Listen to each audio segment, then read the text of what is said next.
Kejari Pringsewu tetapkan 2 tersangka korupsi dana hibah LPTQ tahun 2022. Pringsewu, jejak kasus info. Kejaksaan Negeri Kejari Pringsewu resmi menetapkan 2 tersangka dalam kasus dugaan korupsi dana hibah Lembaga Pengembangan Tilawatil Quran LPTQ Kabupaten Pringsewu tahun anggaran 2022. Dana hibah sebesar 3,285 miliar rupiah diduga diselewengkan melalui modus laporan fiktif dan markup anggaran. Kepala Kejari Pringsewu, Raden Wisnu Bagus Wicaksono, mengumumkan penetapan tersangka pada Senin, tanggal 2 Desember tahun 2024. Tersangka pertama adalah Rustian R. Kabak Kesejahteraan Rakyat Kesra, yang juga menjabat sebagai Sekretaris LPTQ periode tahun 2021 sampai tahun 2025. Tersangka kedua adalah Tarik TP, Bendahara LPTQ sekaligus analis kebijakan ahli muda bagian Kesra Sekretariat Daerah Pringsewu. Penetapan tersangka didasarkan pada kecukupan alat bukti. Modus yang digunakan adalah pembuatan laporan kegiatan fiktif dan markup anggaran, ujar Wisnu. Hasil audit independen oleh akuntan publik Der. Caironi dan rekan menemukan kerugian negara sebesar 584,464 juta rupiah. Para tersangka diduga melanggar pasal 2 ayat 1 Jo, pasal 18, serta pasal 3 Jo. Pasal 18 Undang-Undang Nomor 31 Tahun 1999 tentang Pemberantasan Tindak Pidana Korupsi Jo. Pasal 55 ayat 1 pertama KUHP. Untuk mendukung penyidikan, Kejari menahan kedua tersangka di rumah tahanan rutan selama 20 hari, mulai 2 hingga tanggal 21 Desember tahun 2024. 2 kendaraan tahanan telah disiapkan untuk mengangkut tersangka, sementara ambulans juga disiagakan di halaman Kejari. Ketua Umum Gepak Lampung, Wahyudi, yang melaporkan kasus ini, menyampaikan apresiasinya terhadap langkah tegas Kejari Pringsewu. Kami mengapresiasi kinerja Kejari yang serius menangani kasus ini hingga menetapkan 2 tersangka, katanya. Namun, Wahyudi juga mendesak agar Kejari turut memproses Ketua LPTQ Heri Iswahyudi, yang juga menjabat Sekretaris Daerah Sekdak Pringsewu yang bertanggung jawab dalam dugaan korupsi dana hibah LPTQ tahun anggaran 2022. Kami berharap tidak ada lagi pejabat yang menyalahgunakan jabatan untuk korupsi, tegasnya. Penetapan tersangka ini dilakukan menjelang Hari Anti Korupsi Sedunia pada tanggal 9 Desember. Kejari Pringsewu menegaskan komitmennya dalam pemberantasan korupsi di wilayah Kabupaten Pringsewu. Kami akan terus mendalami kasus ini dan memproses pihak-pihak lain yang terbukti terlibat sesuai hukum yang berlaku, ujar Wisnu. Langkah tegas ini diharapkan menjadi peringatan bagi pejabat lain di Kabupaten Pringsewu untuk tidak menyalahgunakan kewenangan mereka. Kejari memastikan tidak akan ada toleransi bagi pelaku tindak pidana korupsi yang merugikan negara. Dengan pengungkapan kasus ini, masyarakat berharap Kabupaten Pringsewu semakin bersih dari praktik korupsi dan tata kelola pemerintahan menjadi lebih transparan dan akuntabel. Bambang Hartono, jejak kasus dari Pringsewu Lampung, melaporkan.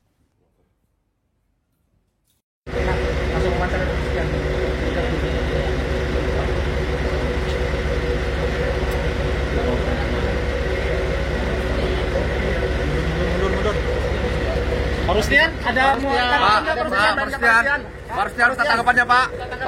Pak, berapa yang dimakan Pak? Pak, uang Pringsewu kapan Pak? Bu, Batari, berapa yang dimakan korupsi Bu? Batari. Lambat kalian.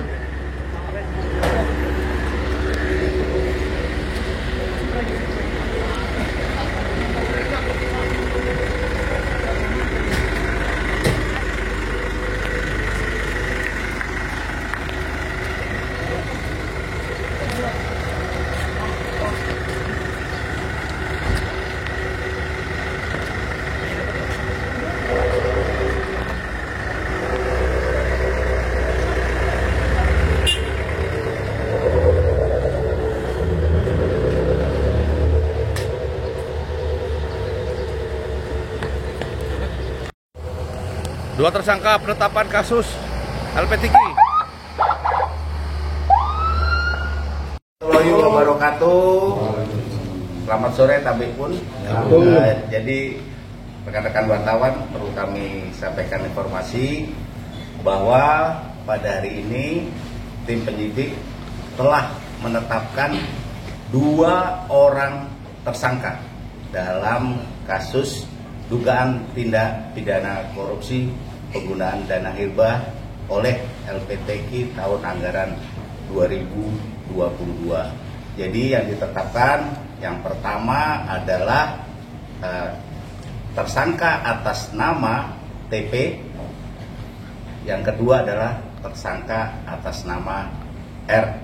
Kedua tersangka saat ini kami lakukan penahanan rutan.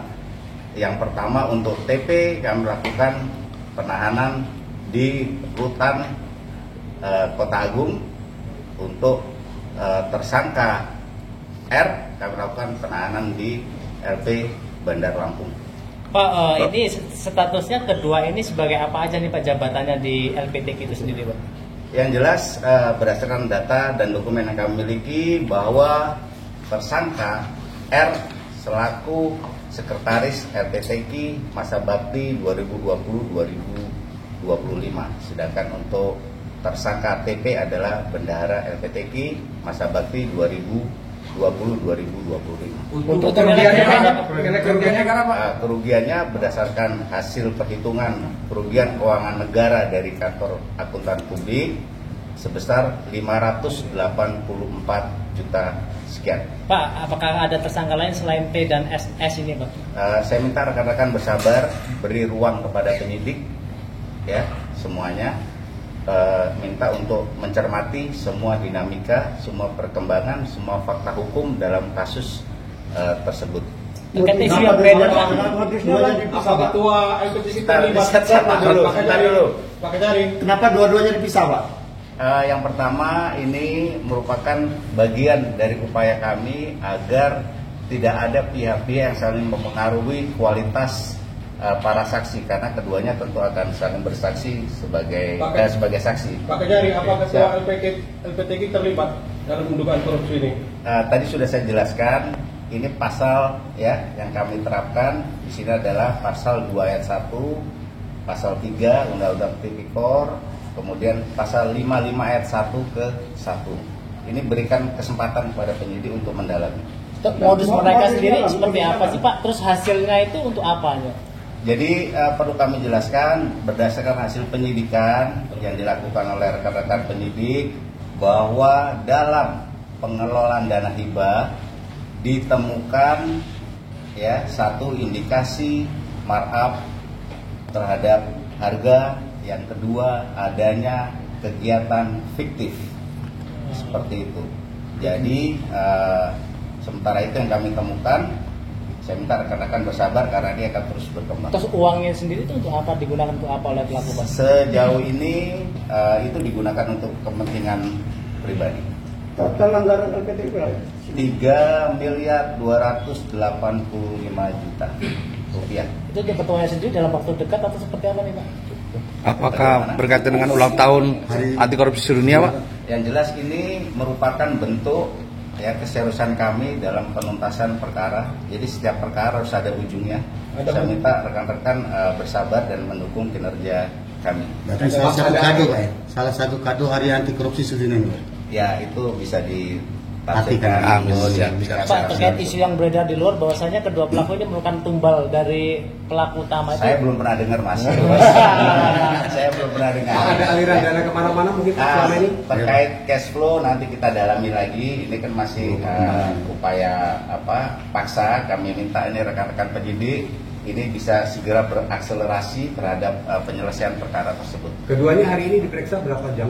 Yang jelas panggilan dimulai pukul 9, kemudian sampai dengan hari ini setelah melihat fakta dan kecukupan alat bukti, tadi kami melakukan ekspos dan terhadap kedua saksi yang berstatus saksi kami tetapkan sebagai tersangka. Terima kasih Pak.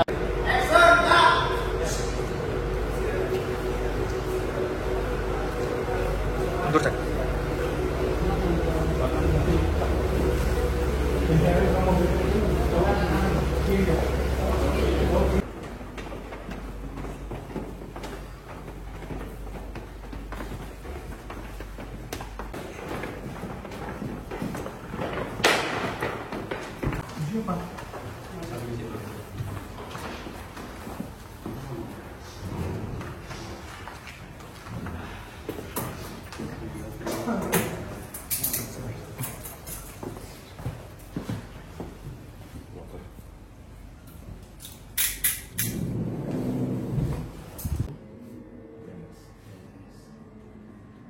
lancar nih Pak. Alamatnya Pak? Batas Timur. Hah? Batas Timur. Iya Pak.